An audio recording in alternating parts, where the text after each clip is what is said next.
Hi guys, welcome to Show Studios live panel discussion. My name is Willy Ndatira.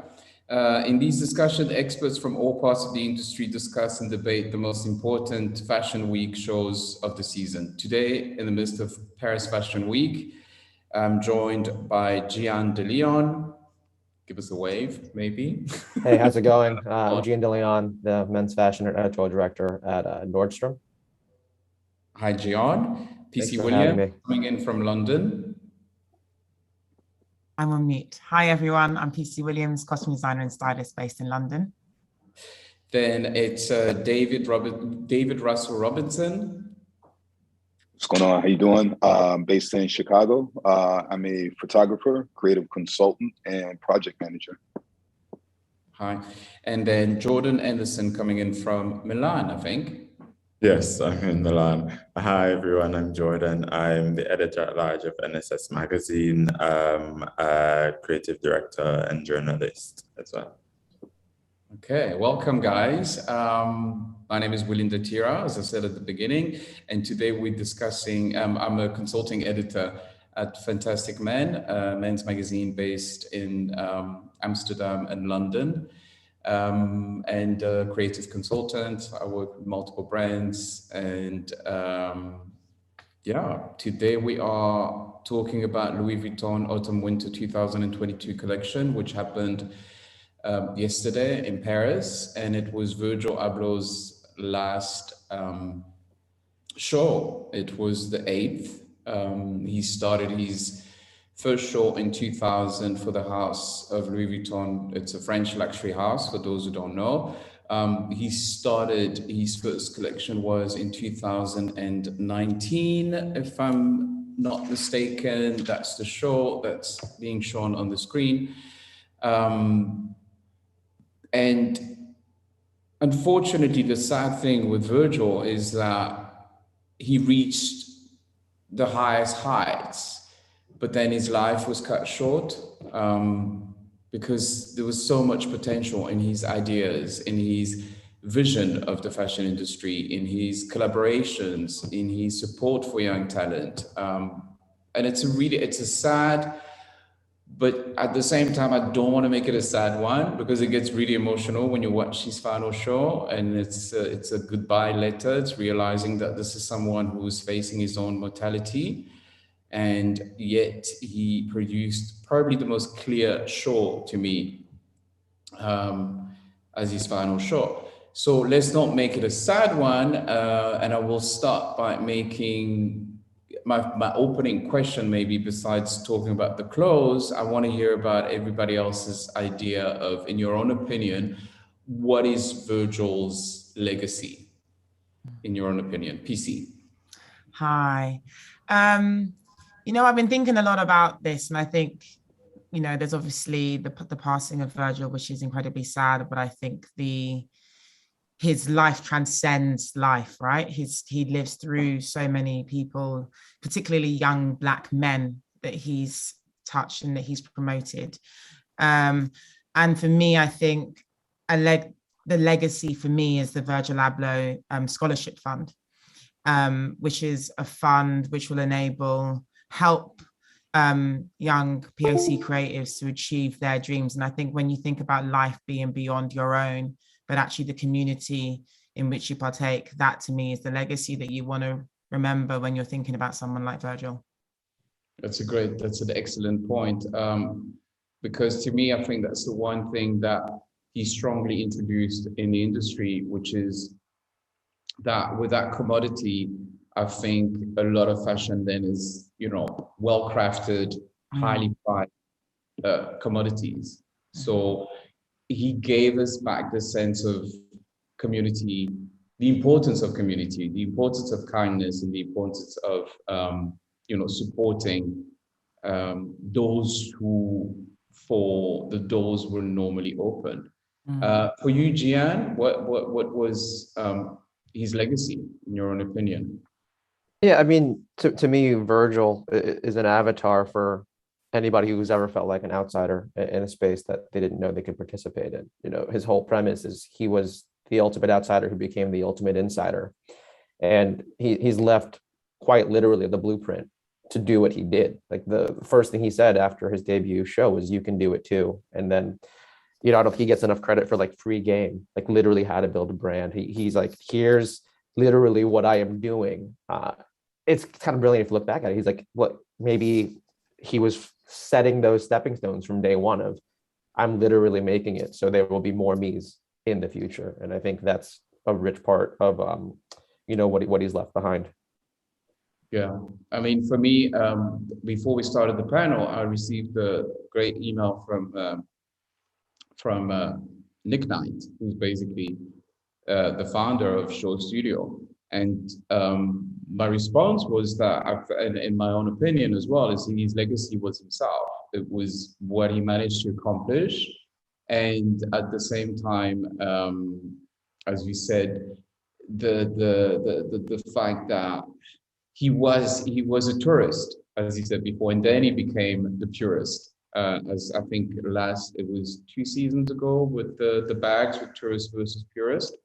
So it's this kind of drive to self-express and choosing fashion as one of the medium that he used, because he was a brilliant DJ as well. So it was quite interesting to watch someone who hadn't formally trained as a designer to come into the industry. And for the industry for the rest of us to understand that we need to be open to that kind of approach, or someone who would come from a different industry. Now, Jordan Anderson, what in your mind was Virgil's legacy?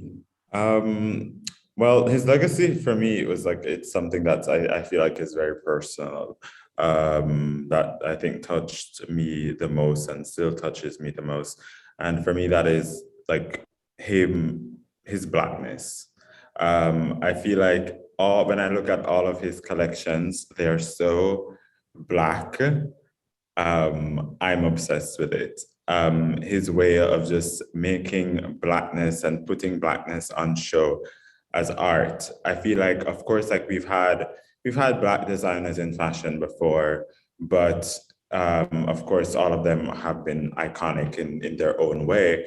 But Virgil created Blackness and showcased Blackness in a way that made everybody want to buy it. And I think that is something that is so interesting, and so that will live on, of course, because as we can see, all of the houses are calling for all of the Black designers now. So I think that's his legacy. That's the thing that lives on the most for me. Yeah, I mean that's another excellent point, because in my opinion as well, what the industry needs to understand is that fashion isn't owned by one race. Fashion isn't owned by one culture. It's not French. Fashion is not only a global business, but it's also a art form which every culture partakes in. So in order to move into a new kind of idea of fashion and to move away from the 20th century idea that fashion was about whiteness and it was about, being blonde and skinny and using that as a tool and as the only kind of beauty, is to embrace this kind of the different ideas of fashion. And from a Black creative like Virgil, being unapologetically Black, it creates for me new ideas the same way that you would have it in the music industry. You wouldn't imagine the music industry without Black people. It would be impossible to just sort of say, well, this season we're only going to have white artists as musicians. And so why is that happening in the fashion industry, to think, well, we're going to do away with Black people are just a trend? Thank you for your point. David, what's your kind of opinion in terms of legacy for Virgil? I feel it's multifaceted. I agree, obviously, with everything that has been said. And Jordan, I agree heavily with you, with myself being a Black man, especially in America, and just Virgil's position and just him being where he was and seeing him in those places. That is one aspect of his legacy, because it's just proof that if he could do it, you can do it also. Besides that, in a larger sense, it's just that reminder that he's like, yeah, if I can do it with no training. Actually, you know what? The primary thought I had as I was listening to everyone's replies is that Virgil is a classic example of, if you pretty much get over your imposter syndrome. He was able to connect dots and connect things from varied industries. Because the thing with, I'm gonna speak for myself, being a Black man, being a person of color, we are often boxed in. You're either into this or you're into that. Or if you're into that, then you must be that. But Virgil was an example, a reminder of a myriad of other examples, to show the humanity as well as the range of the Black man, of a person of color, of a person, a creative entity in this industry. And that it's not just either this or that, and also just his ability to connect creative thoughts and ideas from varied fields, like to be inspired, like a couch can inspire a jacket, or a lamp can inspire a detail on a car or something that he's working on. So I feel like, though, him being an example for other people of color, him having that openness, reminding those his age, older and younger, to just do it. If you want to do it, just do it. Don't worry about anyone else. Don't worry about degrees or certifications or cosigns. Just do it. And he was a classic example of that from day one. Yeah, that's a great one. In terms of legacy, and for me as well is this, his whole body of work was very much about cross-pollination and looking at pop culture, especially bringing in elements like the Wu-Tang Clan, bringing in dance, bringing in movement, bringing in music, collaborating with people who are brilliant at what they do. I mean, for me, since he started collaborating with Ibrahim Kamara, his collections are just incredible. I mean, these are like things we're going to see in future shows in terms of museum exhibit. So it's great testament. Like he's. I mean, that's one thing that a lot of people he got a lot of flack at some point with the idea, his idea of what he's, I think he called it, he wanted us to see the difference between origin and ownership. I think it was a term, maybe someone can correct. The 3% kind of philosophy of design. Yeah. So that nobody really owns anything, but at the same time, things have their origin. And we have to recognize that things originate from somewhere, but at the end of the day, ownership is kind of a figment of the internet imagination, always digging to kind of see who referenced who used whose design. All right, maybe we should look at the collection and start with thoughts on the set design, the thoughts on the collection overall. In my opinion, I mean, I'm going to open that. The same. I think this was the clearest collection he's done. He's 3 suits. He always opened with suits. Often suits and coats, sort of like tailoring. This is extremely elegant, especially the first 2 black designs, the black suit and the coat with the kind of heeled boots, the riding boots. These are my favorite. And then the closing pieces. The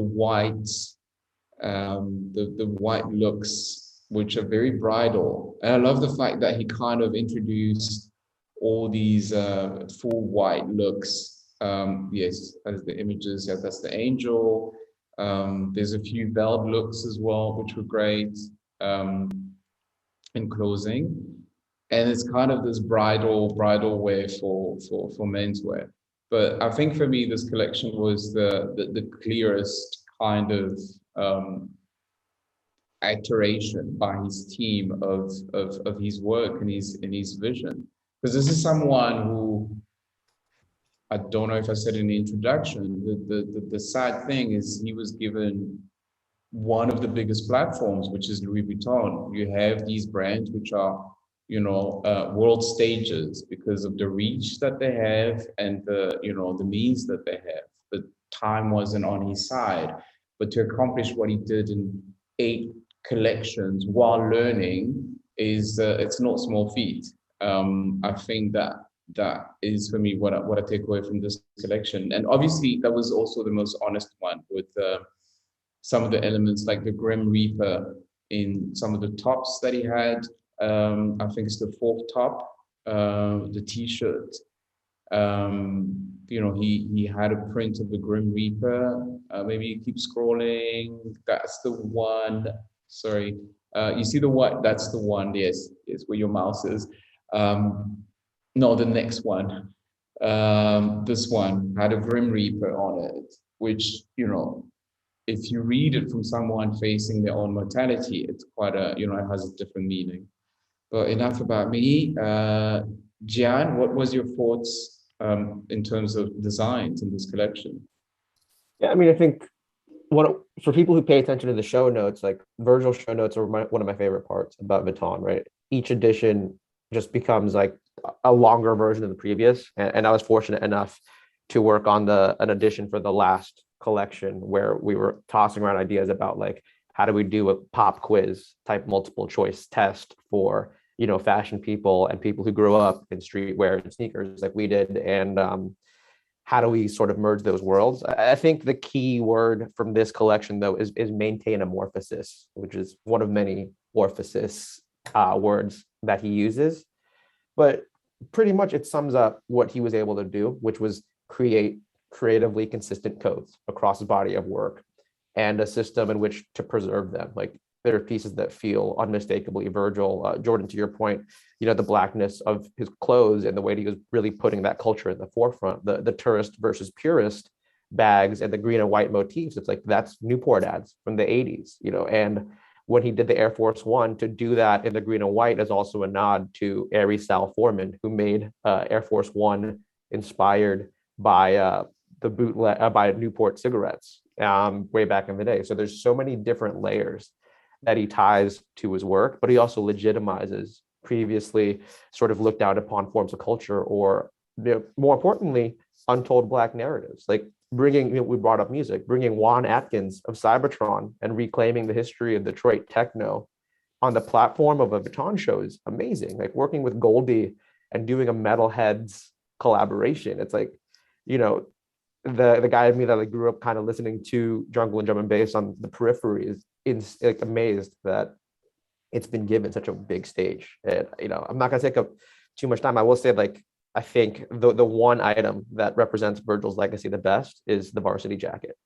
From spring summer 22, he literally put a Black Panther on the back of a Vuitton jacket, and like that's a piece I had to pre-order. I'm like, yes, it's so bold. I mean, of course, yellow and black signifying the Wu-Tang Clan too. But even this season, there's several iterations. Like, of course, the angelic ones have a new kind of significance. But the fact that he was taking, this academic garment that was the ultimate symbol of like the white quarterback that became a symbol of streetwear community with Stussy. Even today, it's like Denim Tears and Our Legacy and Stussy just released a new varsity jacket. But he's made, this staple into probably ultimate status symbol from Vuitton, right? Because there's the first one was the Wizard of Oz one with the Tin Man on the back. It's become like this new kind of luxury collectible, and I think it represents all the doors he's broken down and really what like a post-Virgil world dresses like in many ways. Thank you. PC, what were your thoughts on the show? So I think for me, immediately it was the set design and this idea of linking either a seat at the table or creation of your own table. And the first chair, I think, on dancing on the table. No, the models danced on the table. Yeah, no, the models are. But what I mean is this, this idea of we need a seat at the table, and if we're not going to get a seat at the table, we're going to create our own table, and we're going to, in terms of like as a community. And the first seat had the words overstand, like you've overstood the assignment, and I thought that was really smart. As it was very telling about what was about to happen. You know, you have this music by Benji B and Tyler, and you've got this word overstood, and then someone starts jumping off a trampoline, and it's really sort of rhythmic and hypnotic. And then the clothes come in, and I was like, wow, it felt like a show. It felt like stepping into someone's imagination. And I think as you watch these clothes walking down the runway, and it's a mix of clothes walking down and dancers strutting down. And, you know, there was one item where it was like a t-shirt and it had like a skeleton on the back. And this guy was moving in the most sort of like inhuman way, but it felt so visceral. I think would be the word that I'd use to describe a lot of what was happening yesterday. I think for me, it was also like the blurring of the gender lines, you know, when it comes down to clothing, you know, these super long shirts and these, just, you know, to take it, like giving a reference back to the first Off-White show with the white, like wedding gown, and having that as version of that on someone. And I was like, it just felt like a show that was linking back as well as making a statement forward. And to be able to position yourself in a place like that, I think is really smart.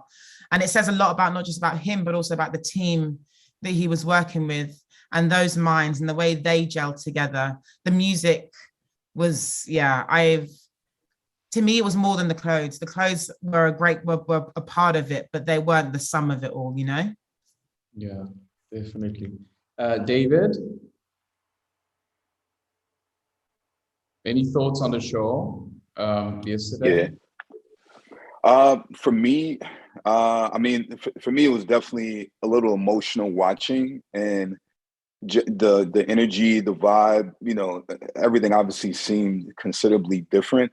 But one thing that did, you know, me trying to not look at it like from a sort of melancholy view, I was trying to you know, look at a more favorable view. And one thing that I did notice is the playfulness of the set design, the playfulness. Because I first saw a few clips, and with some of the dancers or acrobats or whomever falling, and I thought it was footage played in reverse, i.e., Far Side Spike Jones video.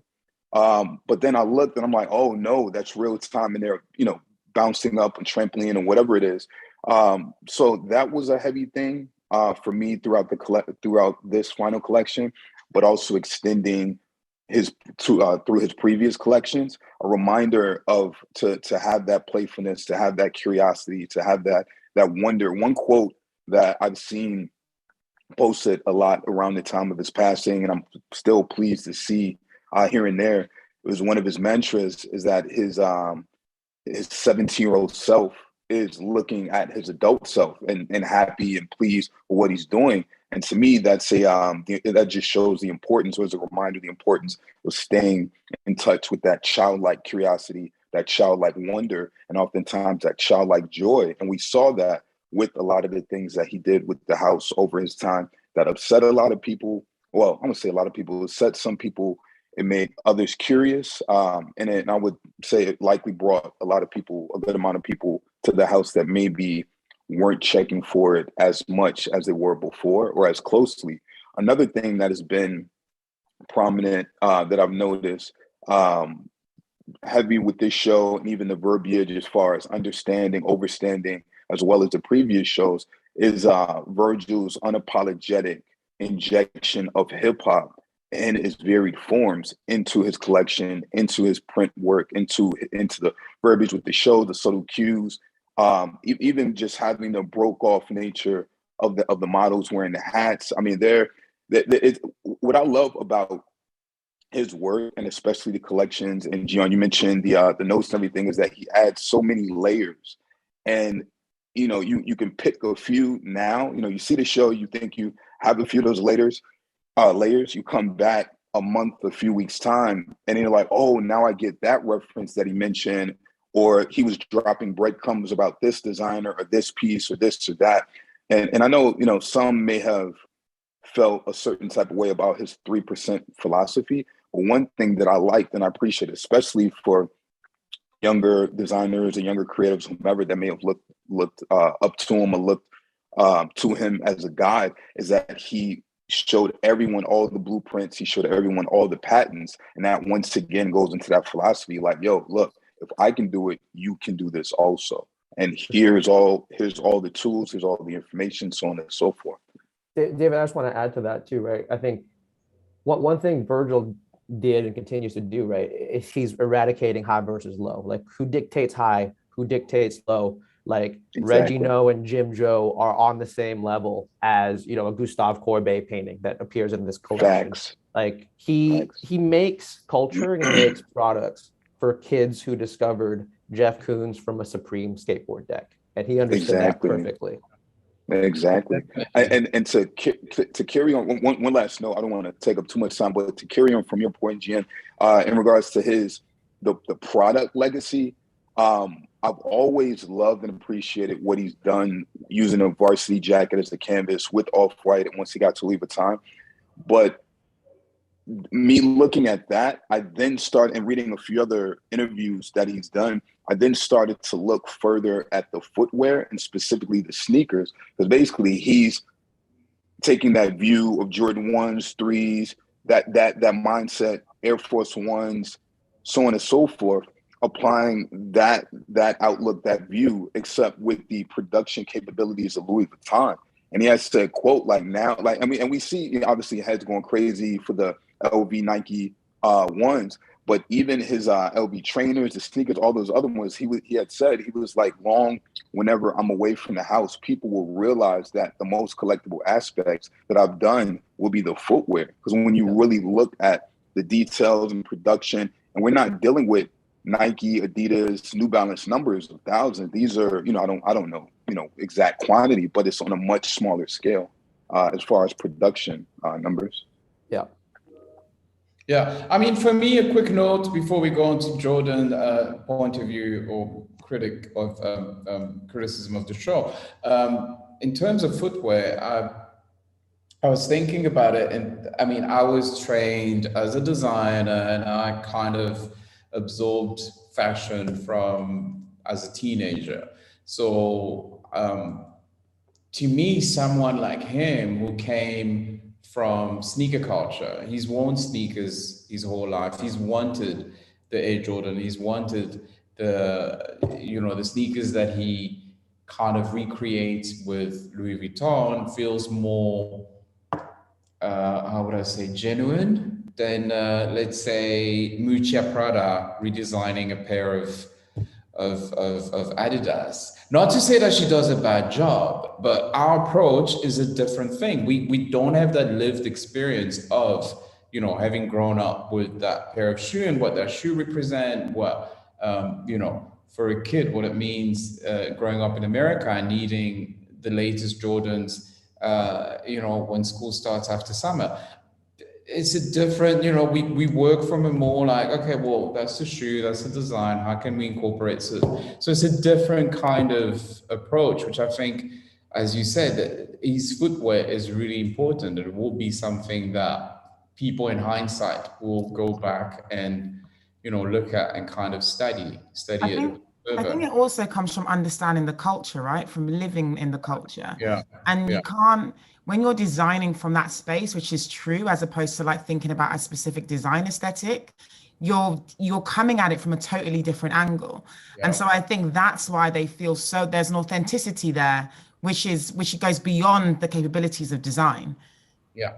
I mean, he, you know, David remembers this too. It's like, you know, he comes from this generation of, we would squint to see what sneakers Jordan was wearing during a game, or like what Air Force Ones Rasheed Wallace was wearing. And we used to be so starved for that information. And as sneakers just became pop culture, you know, Virgil posting a shoe on his IG stories was the new seeing Jordan dunk it on live television in many ways. Exactly. Talking about another Jordan Anderson, thoughts on the show? Hi. Yeah, I mean, I kind of completely agree with everything that you guys have said. Firstly, Willy, I also thought that this was one of the cleanest collections I've seen. It was actually my favorite, apart from fall 2020, for many different reasons. I think what stood out to me are two things. The tailoring, the jackets and the coats the tailoring of the jackets and the coats, I think, were crazy. They were so sharp, but there was also this jacket coat that had, I think it was brown, and it had this crisscross, this one down here, this crisscross closure. And I was like, I'm obsessed with that. It was so interesting to me. And I don't think I've seen that in his tailoring before. A lot of the times I've seen a lot of like oversized stuff, and there's usually a lot going on, but this felt edited and clean and clear. As you said, clear is the best word. Also, I think the colors were amazing, the velvet and everything. And another thing that, of course, like stood out to me was just like it was an emotional show, of course, because of the set and the music and everything. But it was even more emotional, I think, just looking at the looks, like this look with the hat off the side, and just like looking at like how black it was, and just like thinking of like, but I'm from Jamaica, and like when I was like 10 years old, there were guys on the streets in the, like, I think in the 2000s, they're about wearing their hats like this in this exact same style, and just thinking about it and thinking in like the 2000s, what was at Vuitton versus what is at Vuitton now. It's just like we've come such a long way. And it's so important. And even just the swag, there is so much swag, that's the word. And yeah, I just loved also the patterned pieces as well, which I think were later on in the collection. I thought they were very special as well. So yeah, I think it was just, it was my favorite collection personally. Yeah. I mean, I agree with you, because I guess you and me as well look at collections also from garment construction, and it's an old reflex for me. Even though I've gone into more communications and image making, I still look at collections from like, oh, well, you know, I used to make patterns. Is the shoulder sharp? Are you getting the pants falling in the right way, etc.? And I think the tailoring was amazing in this one. And I've always liked that he kind of experimented with tailoring, not always successfully, I would say, from someone who's done like tailoring and haute couture sort of thing. Sometimes it wasn't translating because maybe the fabric wasn't the best choice, but I admire the fact that he went into menswear, questioning, you know, I'm going to design menswear. What does it mean to be a man in the 21st century? You know, what is menswear, instead of just relying on tradition, which, you know, trained in fashion schools, you can fall into the whole idea of tradition. A suit should be made in this way, a suit should be, you know, so he kind of reimagined the idea of what it means to be a man, and you know, started with the right question: what does it mean to be a man in 21st century? Is it, you know, sexual legacy that we have? I think PC made a great point as well about like blurring the gender lines as well, because I was like, I think in doing that, he has done way more than he think he has. As a black man, as a heterosexual black man, blurring those lines, he has so many people who look up to him in the community. I feel like he did things that are way bigger than fashion in doing that. And so especially the last looks, as you mentioned, the bridal looks were some of my favorites as well, because I felt like they spoke volumes. Yeah. Then besides the show, I wanted to ask about the set design, if anybody has kind of, or maybe Jian, you have the press release.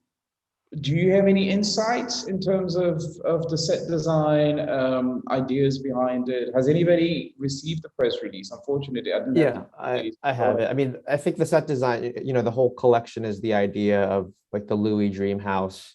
I mean, immediately we're going about the juxtapositions that Virgil Abloh is known for. It's like you have Tyler, the creator, making you know, the composition for it, along with Benji B, who is the creative director for the music, right? The fact that he's referred to what they do as like sound design, to the point of making, you know, this record crate that sort of references when Helmut Lang made a similar record crate and got like Grandmaster Flash to model the campaign for, I think, 96.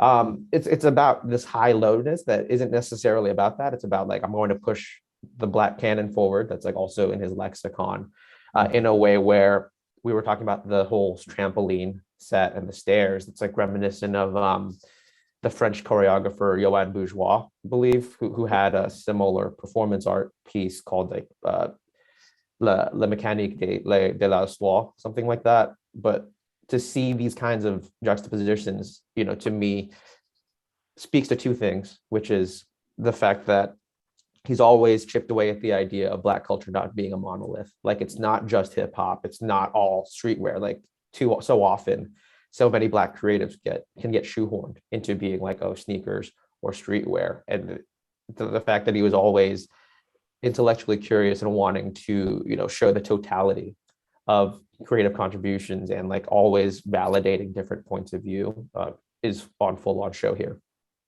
Yeah.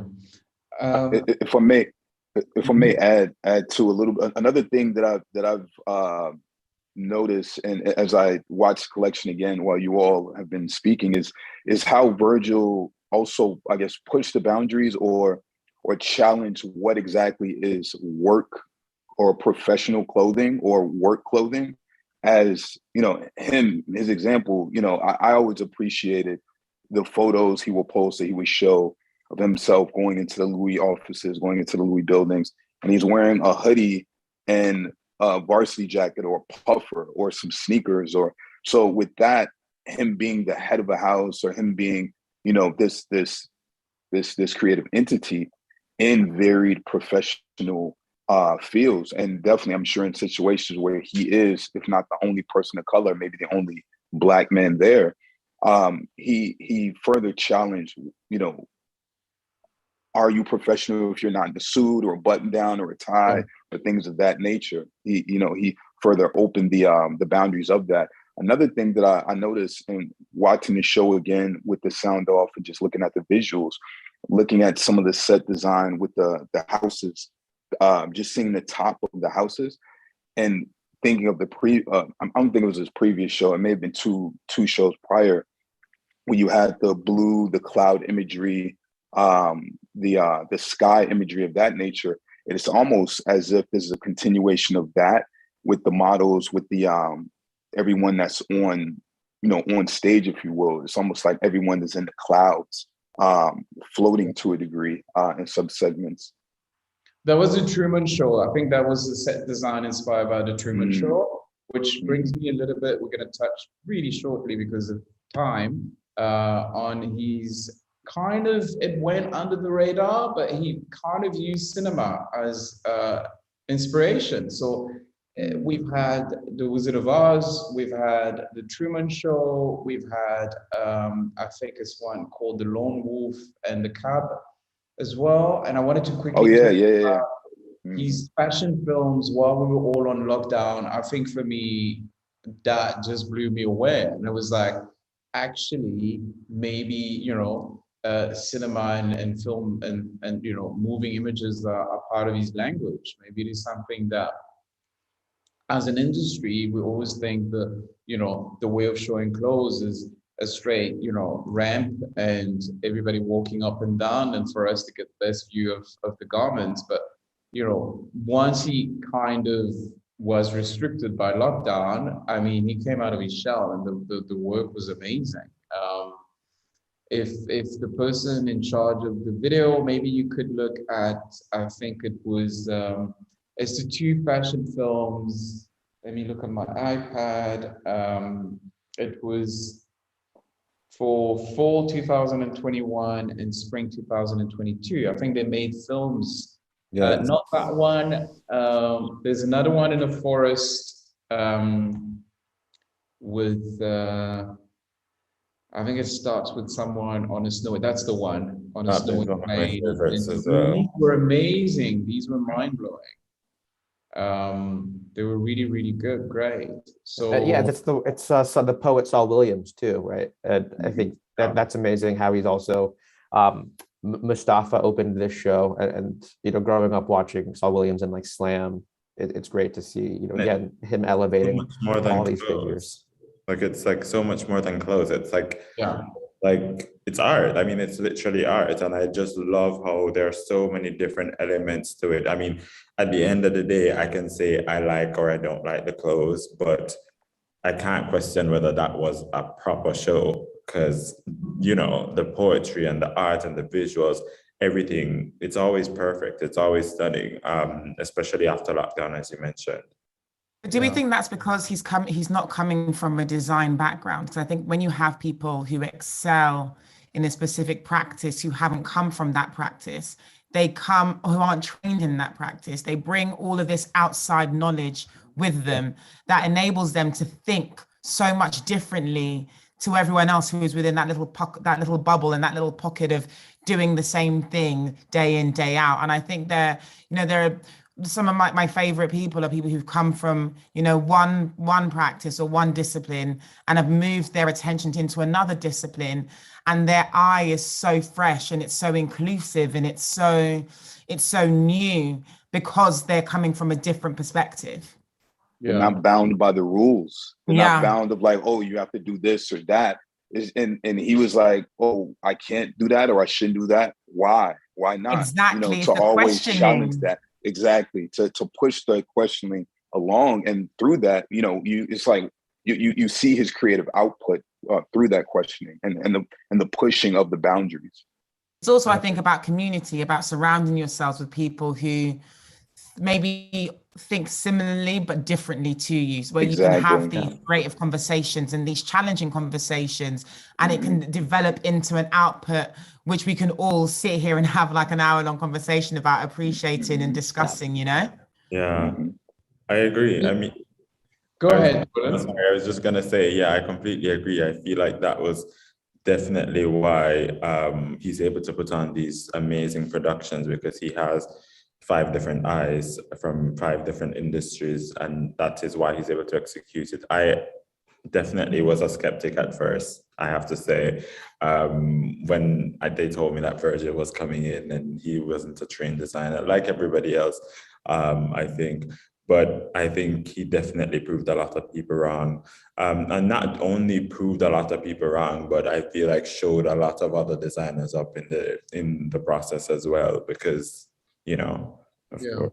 I mean, one of his famous statement is that the definition of a designer is changing in the 21st century, the definition of an architect, the definition of an artist.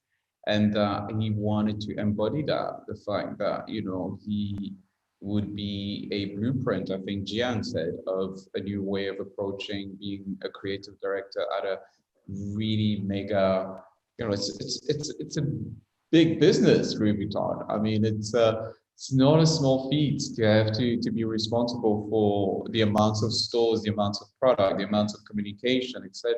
To be in charge of the entire vision of something that large. And I think that's why it was successful, right? It's because it wasn't someone who was clothes specific. And as you said, it's a business. It's this house that's thinking outside of, then the bread and butter isn't that, okay, we're going to sell loads of coats, but we're going to engage with people and be able for them to buy into all aspects of this lifestyle. And so I think by getting someone outside of the stuffy design aesthetic, who actually does have, and in some ways has a very capitalist mindset, how can I, this idea of product and all different kinds of products, whether it's design, whether it's functionality, it's a product. And how can I put my blueprint on a product and have that product in as many minds and mouths as possible? And I don't know, I think it was a risk, but I think it's a really calculated one that a lot of other houses are looking at going, maybe there's something here. Yeah, I think it's generational as well. I think the new kind of generation coming into, loving fashion and luxury goods, etc.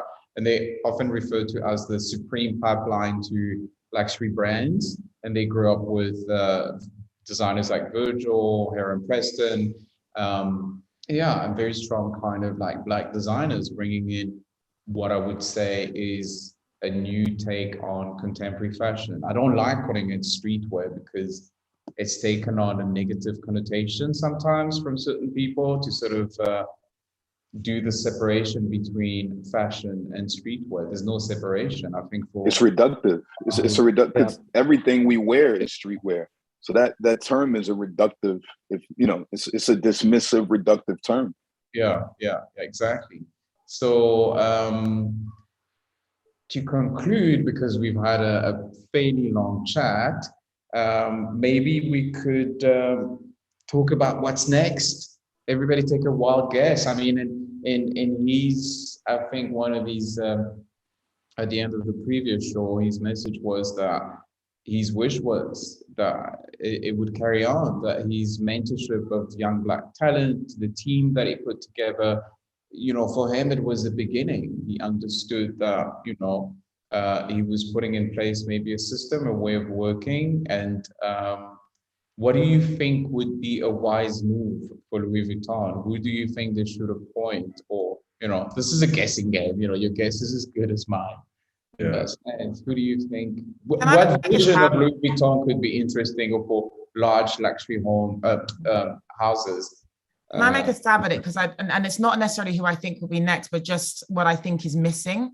And I think what is missing from any of these large houses is a Black female identifying voice.